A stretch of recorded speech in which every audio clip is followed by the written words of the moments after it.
É quase impossível ignorar o interesse gigante da população por remédios tidos como revolucionários no tratamento da obesidade. Mounjaro, Ozempic e seus similares geraram um entusiasmo raramente vistos com medicamentos. É sobre isso que a gente fala hoje em O Tempo Entrevista, recebendo aqui nos estúdios de O Tempo duas especialistas. A médica Ana Paula Oliveira, médica endocrinologista, membro efetiva da Sociedade Brasileira de Endocrinologia e Metabologia, e também a senhora Mônica Lenzi, que é farmacêutica, especialista em diabetes, membro do Departamento de Farmácia da Sociedade Brasileira de Diabetes. Mônica, seja muito bem-vinda, obrigada pela sua disponibilidade em vir até os estúdios de O Tempo. Eu que agradeço o convite, Léo. Estou aí à disposição para a gente discutir esse assunto que está tão falado, né? Ana Paula, também seja muito bem-vinda, obrigado pela sua disponibilidade. Obrigada, Léo, eu que agradeço pelo convite. Um prazer estar aqui. Mounjaro e Ozempic, e também tem outros medicamentos, a gente está trazendo esses dois nomes que são os mais famosos, digamos assim, se tornaram um fenômeno, né, mundial, mas também polêmicos. O que explica, doutor, esse sucesso tão rápido desses medicamentos? E a gente pode considerar que é um avanço da medicina ou um modismo perigoso? Esses medicamentos fazem sucesso porque eles funcionam, né? Então, já existe há algum tempo os análogos de GLP-1. Quer que eu explique um pouco sobre como que eles funcionam? Então, os análogos do GLP-1 são hormônios produzidos similares aos nossos hormônios intestinais.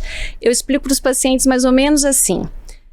Quando o nosso estômago está vazio, quando a gente está sem alimentar há algum tempo, a gente produz um hormônio chamado grelina, que é um hormônio que aumenta a fome. Quando a gente come, a comida chega ali no estômago, o intestino manda estes hormônios chamados incretinas, o GLP-1 e o GIP, e esses hormônios avisam o cérebro que a gente comeu. Então, eles são hormônios da saciedade. Então, eles avisam que a gente alimentou. Então, o nosso GIP e o nosso GLP-1, eles têm uma duração muito rápida, porque nós temos uma enzima que os destrói rapidamente. É uma enzima chamada DPP4. Então, eles fabricaram em laboratório esses análogos desses hormônios intestinais, que têm uma duração mais longa e que, portanto, têm um efeito mais prolongado. Então, eles são hormônios que agem, eu brinco que é no lugar certo, né? Eles são hormônios que agem na fome, que é o sintoma da obesidade. E aí a obesidade, a gente fala, obesidade é uma doença, né? O sintoma da obesidade é a fome. Então, quando você tem um remédio que trata o sintoma da obesidade, ele funciona melhor, né? Então, como eles são remédios que são seguros, né? Eles são remédios, primeiramente, eles foram desenvolvidos para tratamento de diabetes. E aí, no processo do uso para diabetes, eles se mostraram eficazes para perda de peso. Aí vem um segundo momento, vamos fazer estudos para avaliar se eles realmente causam essa perda de peso, e aí a gente teve resultados muito bons com esses medicamentos, né? O Ozempic, que é a semaglutida, né? Que é o Wegovy, e a tirzepatida, que o nome comercial é Mounjaro.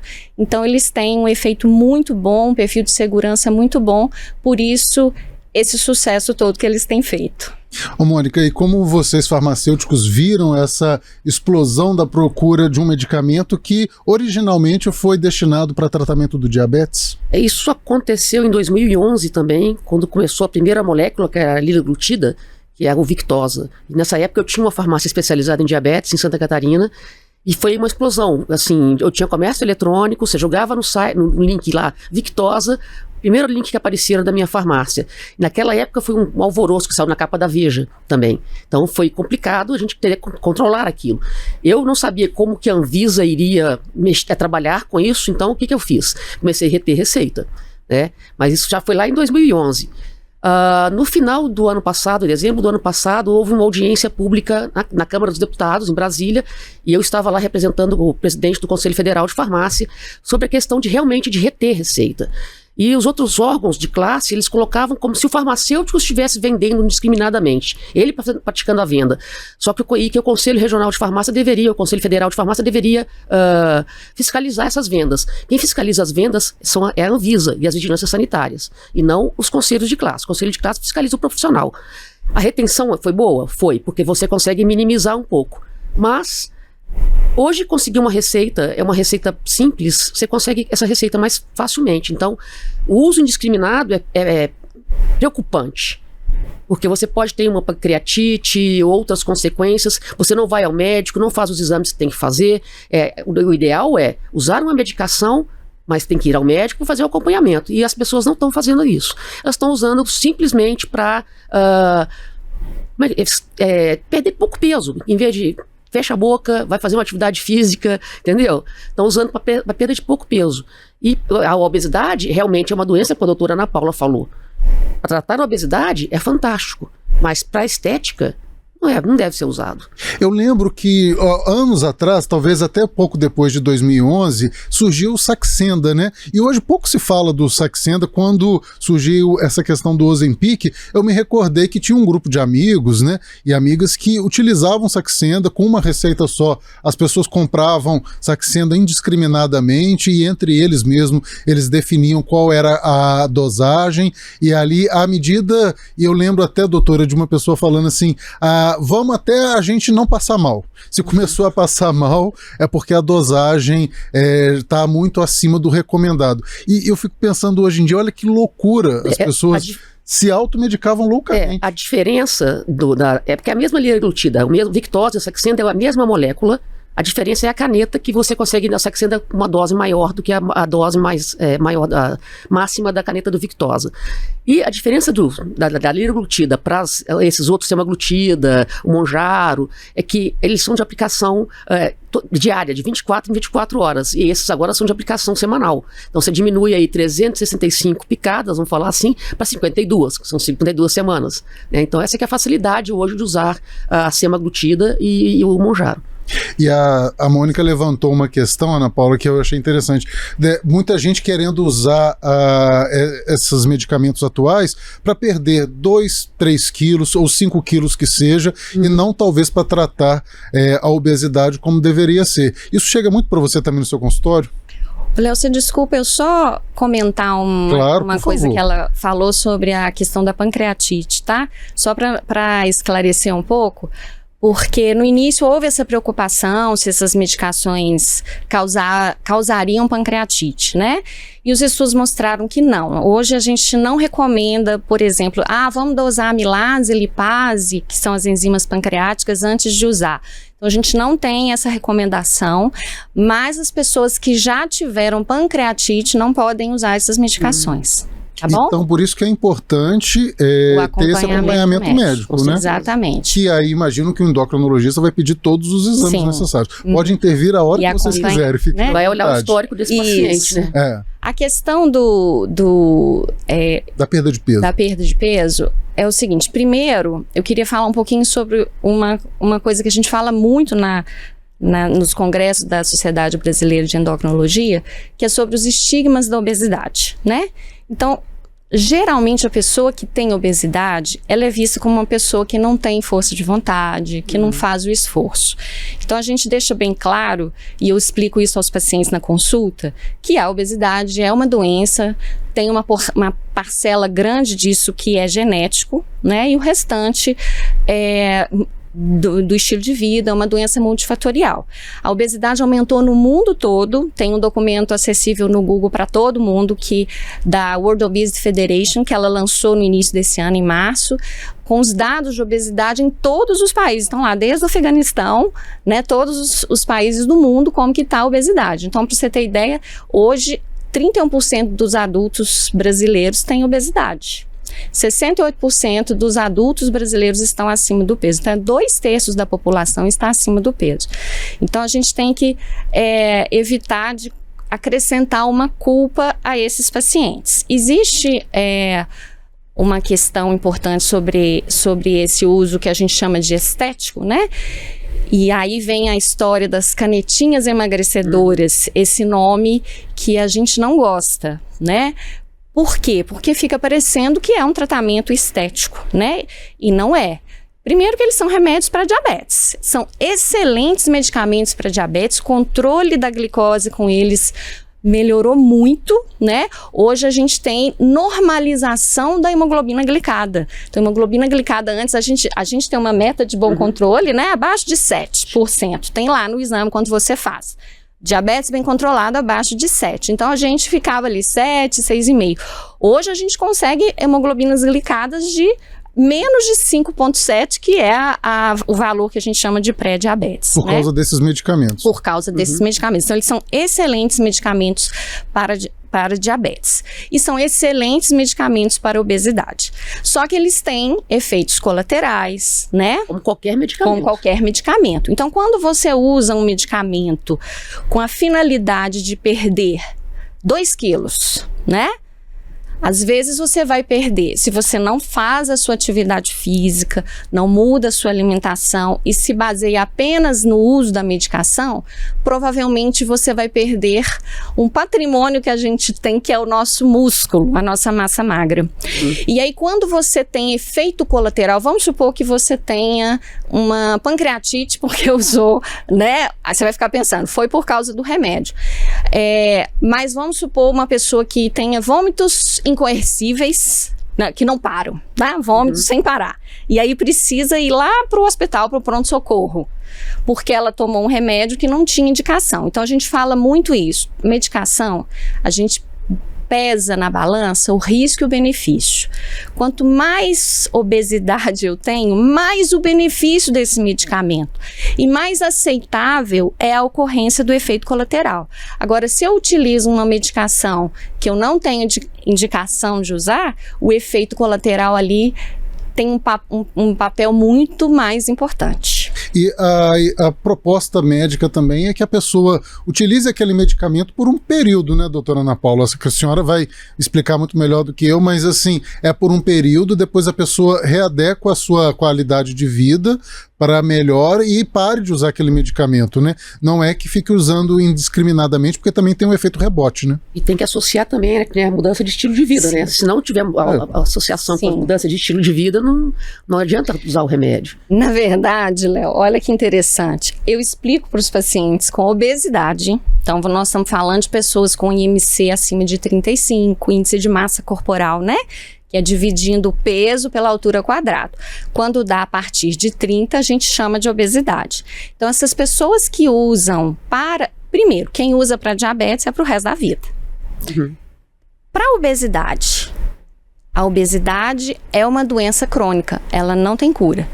Então, enquanto eu estou tratando, e aí o tratamento inclui essas questões todas: mudança da alimentação, atividade física, que inclui atividade física aeróbica. A Organização Mundial de Saúde recomenda 150 minutos de atividade física aeróbica por semana, pelo menos, e 2 a 3 treinos de força, porque a musculação, o ganho de massa muscular, ele é muito importante, é ele que segura no longo prazo a nossa perda de peso, porque quando a gente ganha massa magra, a gente tende a ter uma manutenção de peso maior.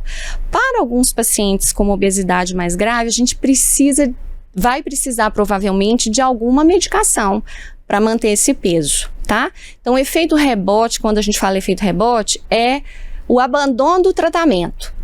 Então, é igual, eu falo com os pacientes que é igual a hipertensão. Se você tem pressão alta e está tomando a medicação, você controla a sua pressão. Aí você resolve assim, minha pressão tá boa, vou parar de tomar. A pressão vai subir. Com a obesidade é a mesma coisa. E aí entra o medicamento, a atividade física, a alimentação correta. Qualquer um que eu parar, eu reganho peso. Então, às vezes, eu paro o remédio, o que acontece? Eu paro o remédio e paro de ir no médico, pedir ao médico. Aí eu vou parando o remédio, passo uns dias, hoje eu não vou na academia, aí eu paro de fazer atividade física, aí eu já não estou fazendo atividade física, eu mudo a minha alimentação e volto à alimentação ruim. Aí eu reganho peso. Então, reganho de peso é uma manifestação da interrupção do tratamento, tá? Então, o tratamento pode ser intermitente. Tem um colega da Sociedade Brasileira de Endocrinologia e de Diabetes, que é o Dr. Rodrigo Lamunier. Ele fez uma palestra esse ano no Congresso Brasileiro de Obesidade E ele falou sobre o tratamento intermitente, né? Então, às vezes, na vida, tudo é intermitente. Então, o que acontece? A gente vai... eu já tô gastando muito com esse dinheiro. Os pacientes falam isso, né? Já tô gastando muito com esse medicamento. Posso parar? Aí eu falei, você já atingiu uma perda de peso boa? Vamos parar, mas se você vai monitorar o seu peso em casa, vai continuar fazendo atividade física, vai cuidar da alimentação e vai voltar aqui. Daqui 3 meses, mais ou menos, você volta. Ou daqui 30 dias, 60 dias, você volta. Por quê? Para a gente acompanhar, ver o que está acontecendo. Porque muitas vezes o que acontece é o paciente comprar o remédio, perder os 5 quilos que ele queria, parar de tomar, recuperar os 5 quilos que ele perdeu, ou mais, né? E aí para de malhar, para de fazer atividade física no geral, falei malhar, mas é atividade física no geral, porque tem até pesquisas que mostram isso, 30% da população que quer emagrecer, quando ela atinge esse objetivo tomando remédio, ela larga todas as outras práticas, porque ela não associa aquilo a um conjunto de atividades, como a doutora Ana Paula acabou de explicar. Ô Mônica, e como que isso interferiu, como que essa onda de emagrecimento parecendo uma mágica, tomando um único medicamento, atingiu o tratamento de diabetes? Porque teve um certo impacto, não teve? Eu sempre falo que diabetes e obesidade andam de mãos dadas, né? Elas estão juntas ali, não tem? Porque se você tem uma circunferência abdominal mais avantajada, vamos falar assim, você tem essa gordura visceral ali, ela diminui a ação da insulina. A insulina não consegue promover desempenhar o papel dela corretamente, e com isso você tem aí, desenvolve diabetes tipo 2 mais pra frente, né? Então o pessoal fala assim, comer doce causa diabetes? Não, comer doce não causa diabetes. Comer doce faz você ficar mais obeso, e a obesidade causa o diabetes. Então tá tudo ligado, entendeu? Então tratar a obesidade, você pode, essa pessoa não tem um diagnóstico de diabetes ainda, de tipo 2, por exemplo, e você começa a tratar essa obesidade precocemente, você diminui, né, minimiza as chances dela desenvolver diabetes tipo 2 mais para frente. Então faz parte do tratamento, tudo isso faz parte do tratamento, tá?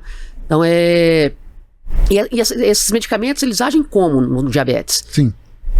A gente se alimentou, então todo o carboidrato ele é metabolizado em glicose, essa glicose vai para a corrente sanguínea, e aí quando ele está na corrente sanguínea, os análogos de incretina, eles são glicose dependente, eles só funcionam quando a glicose está na corrente sanguínea. Então quando tem glicose na corrente sanguínea, ele avisa o cérebro para parar de liberar o glucagon, que é o hormônio contrarregulador, né, do diabetes, da insulina, e liberar a insulina, para a insulina pegar essa glicose, que essa glicose só vai fornecer energia para o nosso organismo se ela estiver dentro da célula. Então, a insulina é o quê? Ela vai fazer, ela como se fosse a chave para abrir a célula, para colocar a glicose lá dentro, para fornecer energia para o nosso organismo. Muitas pessoas que têm diabetes, por exemplo, às vezes elas vão perdendo pesos, não mudaram nada na alimentação, não estão fazendo atividade física, mas estão com descontrole glicêmico. E esse descontrole glicêmico elas não estão percebendo. Esse descontrole glicêmico faz com que ela faça o quê? Queime células de gordura, por isso ela perde peso. Porque se a glicose não está indo para dentro da célula, alguma coisa tem que fornecer energia para o nosso corpo funcionar. Então muitas pessoas também perdem peso quando estão com descontrole glicêmico. Aí outra, pode chegar em cetoacidose, e aí tem que tratar também. Então, tem que sempre ir ao médico periodicamente, fazer os exames periodicamente. Se tem que fazer ponta de dedo, às vezes fazer um testezinho de ponta de dedo em casa, né, para ver como é que está essa glicose. É importante, mesmo usando para perda de peso a medicação, né? E esse uso para perda de peso gerou algum tipo de queda no fornecimento desse medicamento para o tratamento da diabetes? Algumas notícias trouxeram isso, que estava faltando medicamento para sua real função de diabetes. Vocês identificaram algum tipo disso? Ou pessoas se passando por diabéticos para conseguir comprar o medicamento? Mas passar por diabetes, que tem uma pessoa que tem diabetes para conseguir comprar o medicamento, não, precisa de receita, não tem jeito. De qualquer maneira ele vai ter que passar no médico para ter receita. Ele, mesmo para diabetes, ele precisa da receita. Não é porque, eu tenho obesidade, eu vou comprar sem receita. A retenção de receita é para todo mundo. Independente, se você tem só diabetes, está tratando a obesidade. Então isso não procede. Eu não ouvi falar que estava faltando medicamentos. A gente entra aqui numa questão que eu me lembrei agora do custo, né? São medicamentos de custo muito elevado. Então, o acesso a esses medicamentos para uma população, né, a nossa população, que às vezes ganha salário mínimo, né? Tem muita gente que ganha salário mínimo, então essas pessoas não têm condição de ter acesso a essa medicação, né? Então acaba que é uma classe econômica mais favorecida que vai ter acesso a essas medicações. Então, eu não vi faltar para os pacientes diabéticos, não, né? Não, na época da liraglutida faltou.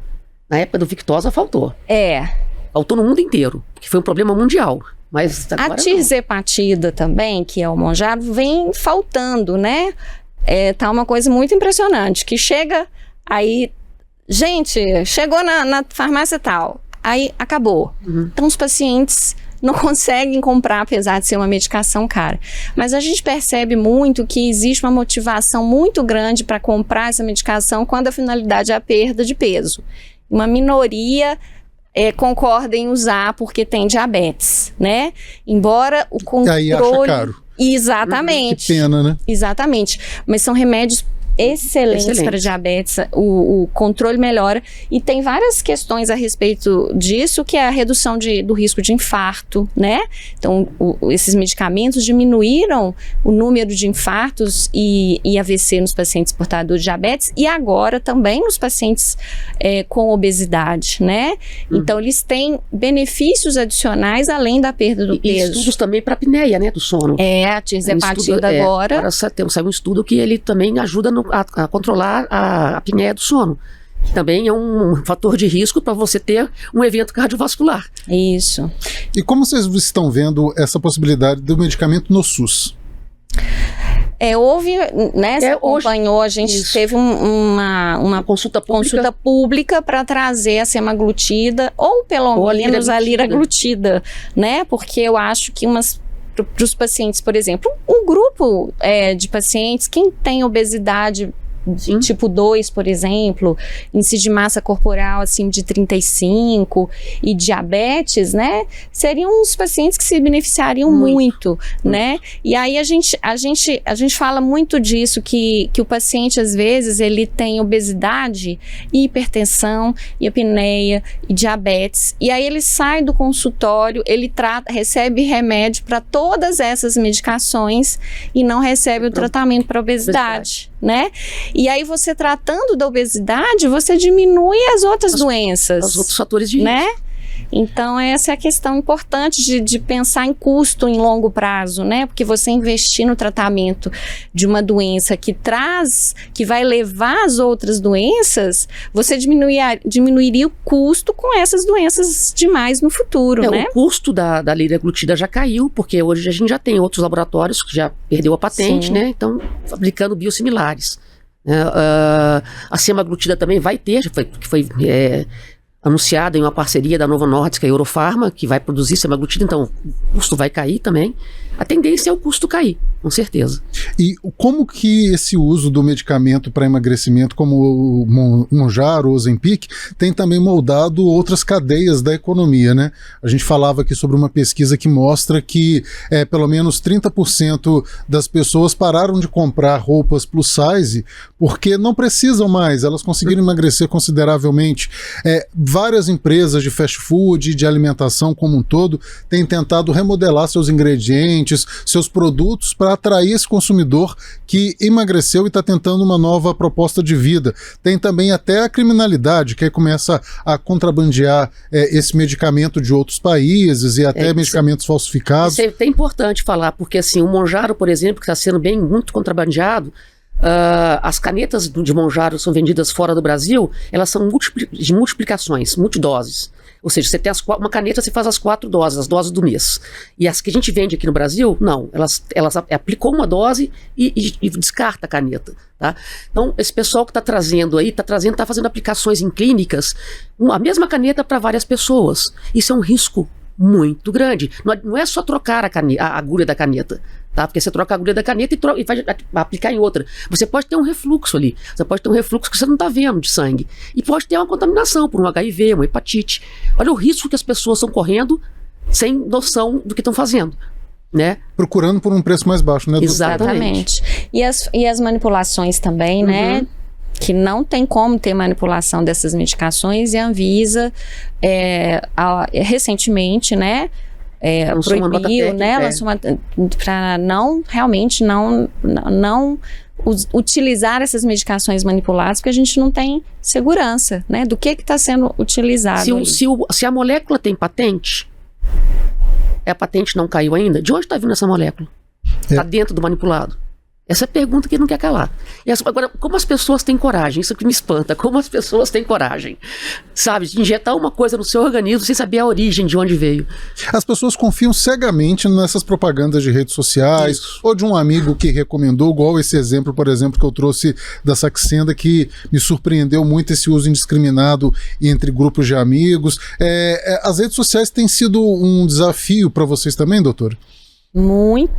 Muitas vezes, até em outros assuntos, né, a endocrinologia tem a questão dos anabolizantes, dos implantes hormonais, né, das fórmulas de vitaminas, e aí vem os pacientes já com essas informações da internet, e muitas vezes a gente gasta um tempo da consulta para explicar que essas informações não são corretas, e aí vem assim: mas é um médico que está falando, é um profissional que tem milhões de seguidores que está falando, mas às vezes aquele profissional que está ali, ele não tem a formação que ele alega ter. Existe uma finalidade comercial, né? Então a gente tem que tomar cuidado com as informações de rede social, procurar a informação desse profissional, né? Hoje a gente tem jeito de saber as informações, né? A própria página do Conselho Federal de Medicina, você consegue essas informações lá. Então tomar cuidado mesmo. Saber quem que é esse profissional, saber se ele tem registro de especialidade, especialista. Hoje você tá usando a internet para pegar uma informação e confere essa informação, se aquilo é verdade ou não. Tem como fazer, então... Ô, Mônica, esse desrespeito também acontece em relação muito aos farmacêuticos, sim, né?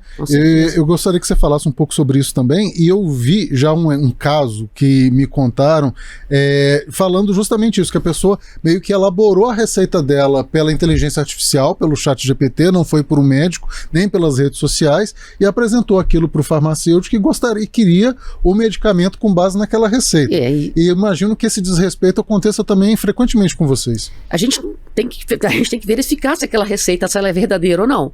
E muitas vezes, como você falou, às vezes ela não é verdadeira e a pessoa desrespeita o farmacêutico achando que ele é bobo, entendeu? Não é assim que funciona. Eu acho que a ética, né, a gente tem que trabalhar com ética. Qualquer profissional, qualquer profissão tem que trabalhar com ética. Mas tem profissionais e profissionais. Não dá. A questão da receita aí tem que ser a receita verdadeira, não adianta elaborar, tem que ter o carimbo do médico, não é qualquer receita, não é de qualquer médico, né? Senão vai começar a pegar a receita de médico veterinário. Já pensou? Né? Isso aconteceu na liraglutida comigo. Eu recebi receita com carimbo de médico veterinário. Porque eu falei assim, eu não vou vender sem receita. Eu não sei o que vai acontecer. Depois e aí veio com uma receita com carimbo do veterinário. Desse jeito. Nossa, eu imagino os desafios. A gente está quase terminando esse episódio de hoje, mas eu gostaria, doutora Ana Paula, que a senhora falasse sobre essa questão de como equilibrar aí esse desejo individual do cidadão, assim, de querer emagrecer e acredita que eu quero usar o medicamento para emagrecer 5 quilos, com essa ética profissional. Eu acho que nós somos a nossa sociedade cobra muito a estética, né? Então, a magreza é valorizada, a juventude é valorizada, e aí a gente vai buscar isso justamente por causa dessa cobrança, né? Então, buscar isso não está errado, né? Às vezes o paciente busca, a pessoa busca porque ela está em sofrimento mesmo com aquela questão, né? Então, primeira coisa, a gente tem que ter empatia por essa busca, não criticar, né? Você está buscando perder só 2 quilos, né? A gente às vezes tem essa dificuldade mesmo, né? Vai passando, nossa, eu tenho 2 quilos para perder e não estou conseguindo. Mas eu sempre explico aos pacientes que precisa primeiro, né? Eu quero perder 5 quilos, 2 quilos, 3 quilos. Primeiro vamos mudar a alimentação, vamos, né, ver se eu consigo marcar uma nutricionista, né, para passar uma dieta melhor, melhorar a sua alimentação. fazia atividade física, tentar essa mudança primeiro, né? E depois discutir com o endócrino se existem outras possibilidades que às vezes a gente consegue até tratar de alguma forma mais segura, né? A obesidade. Então, a chave disso tudo é não julgar, individualizar. Cada pessoa tem uma história, tem uma doença e tem história prévia, história familiar, né, que a gente vai analisar ali. E às vezes, voltando a esse assunto do que a gente, tem muita gente que vai no consultório e quando a gente vai conversar sobre os hábitos, que hora que você dorme? Eu durmo 1h da manhã. Que hora que você levanta? Eu levanto 6 horas, porque eu tenho que trabalhar. Mas aí é muito pouco tempo. Você sabe que dormir é importante pro tratamento do peso. A gente precisa dormir, né? Até os hormônios que a gente produz, né? Durante o dia e durante a noite, eles são diferentes. Então, a gente precisa de um tempo bom de sono. Faz parte do tratamento. Você está tomando água? Eu não tomo água, eu esqueço de tomar água. Então, a hidratação. Então, tem vários aspectos que a gente precisa analisar antes de pensar em tomar a medicação e usar um medicamento, né? Não achar que vai chegar no consultório e pronto, a sua caneta milagrosa está aqui, você vai aplicar e vai resolver o problema. Tem uma amiga que usou o Wegovy e perdeu 1 quilo. Sim, tem os não respondedores. Mesmo desses medicamentos, tem pessoas que não respondem, né? Perdeu 1 quilo. Eu não gosto de falar perdeu, não. Eu gosto de falar eliminar, porque quando a gente perde, a gente acha, né? Muitas vezes por questões fisiológicas, mas também até por falta de um hábito correto, né? Sim. Não só por causa Mas ela foi ao médico, ela fez os exames, ela fez tudo direitinho e não funcionou para ela. Mesmo todo medicamento tem pessoas que não respondem. Então tem talvez aí 5% com a tirzepatida, né? De não respondedores. Então todo mundo vai usar, mas vai ter uma parte que não vai ter efeito, né? Faz parte de todos os medicamentos, né? Para a obesidade. A senhora que participou dessa audiência pública na Câmara dos Deputados, tentando aí regulamentar melhor o uso desses medicamentos, a exigência da receita, a retenção, enfim, o que você espera para o futuro para que esse segmento funcione melhor? Eu acredito que a gente tem que regulamentar as mídias sociais, para deixar, porque está muito solto esse assunto. E aí as pessoas vão vendo e querem usar, entendeu? Não adianta só reter a receita se a gente não conseguir regulamentar um pouco essa questão de falar de medicamento nas redes sociais. Acho que isso devia ser regulamentado, para pelo menos a gente conseguir ter com que as pessoas não façam um uso indiscriminado. Eu acredito nisso, essa é a minha crença, Mônica, né? Sim, concordo. A informação, né? É a informação correta. Exato. Eu acho que está tendo um movimento de volta para a informação correta. Os pacientes estão começando a questionar um pouco. Eu vejo isso também, sabe? Houve durante um tempo aí, as nossas sociedades mesmo, Sociedade Brasileira de Diabetes, Endocrinologia, falou, gente, vocês têm que ir para a rede social. Porque se vocês, profissionais que são corretos, com a formação correta, não estiverem lá, os outros que não são fazem a festa. Exato. Então, vocês têm vergonha de aparecer, que às vezes a gente tem vergonha de estar falando lá? Escreve, faz um post escrito, mas estejam lá. Então existiu esse movimento de estímulo também aos profissionais, porque aí a gente tinha aquela vergonha, não, eu sou profissional, não vou ser chamado de blogueiro. Então a gente tinha muito esse receio de estar nas redes sociais. E houve mesmo um estímulo para que os profissionais com boa formação estejam lá para dar as informações corretas, né? Mas infelizmente ainda as informações incorretas são muito maiores. Encontradas, né? As informações. É o que a gente vê muito em relação ao segmento da cirurgia plástica, né? Vários profissionais, assim, e alguns bons que dão dicas realmente valiosas, mas muitos maus profissionais que vendem pacotes, vendem soluções milagrosas, e a gente infelizmente sabe que não é assim que funciona. Eu uso a internet para falar de diabetes desde 2008, eu comecei no Orkut.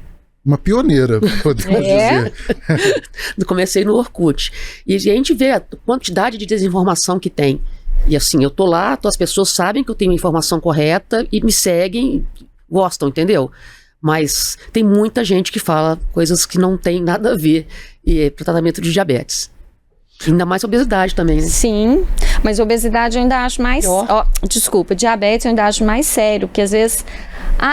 esse alimento aqui controla a glicose. Esse chazinho. Tem pessoas que eu já tive paciente que falou assim, você aumentou minha dose, mas o meu amigo falou que tal... Eu não me recordo assim, mas eu lembro dessa fala, que tal alimento vai melhorar a minha glicose. Aí eu preferi comer o alimento primeiro e aí esperar o outro exame para ver se ia melhorar. E aí o que aconteceu? Piorou. Não melhorou, piorou, né? E os suplementos, vitaminas, suplementos alimentares, suplementos alimentares, na verdade, que eles falam que controla a glicose e tal. A pessoa abandona o tratamento por causa disso. Isso. Abandona. E aí é muito sério, porque o controle glicêmico inadequado vai trazer as complicações, exatamente. Né?